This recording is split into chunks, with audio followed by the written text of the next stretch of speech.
for today's vlog, kaya tara mga mare, samahan niyo ko. Pagkagising ko nga pinalinis ko na agad yung electric pan namin dahil sobrang dumi na. Asahan mo na nakapagputi yung gamit, kitang-kita yung dumi. Kaya yun na nga yung time para maglinis ka.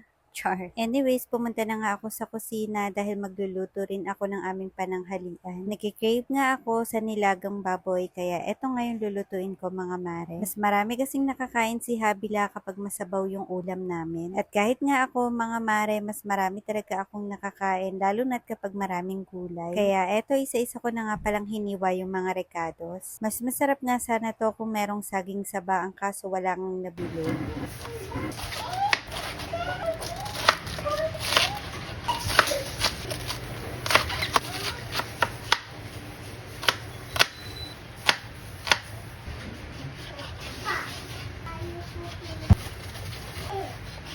Na mahiwa ko na nga yung mga ingredients, nagsalang na ako ng pan at naglagay na rin ako ng mantika. Una ko nga palang ginigisa itong mais at itong patatas dahil medyo matigas to. Kapag medyo kumulo na mga mare or medyo lumambot na, nilalagay ko na yung baboy. Naglalagay na nga rin pala ako ng patis para sa umpisa pa lang ay malasa na. Sinasangkutsa ko nga muna itong mga ingredients bago ako maglagay ng tubig. Konti nga lang pala ako magsabaw mga mare dahil gusto ko lasang-lasa talaga yung nilaga. Pinakuluan ko nga lang pala at nung malambot na yung baboy, nilagay ko na yung gulay. Nakukulangan pa nga ako sa lasa kaya naglagay na ako ng paminta, magic sarap at etong pork cubes. Habang hinihintay kong kumulo, nilagay ko na sa ref yung mga itlog na nabili. Hindi talaga pwedeng walang itlog dito sa bahay dahil egg is life para sa amin. Na matapos ko na nga maluto etong nilagang baboy, naligo na kami ni Habila.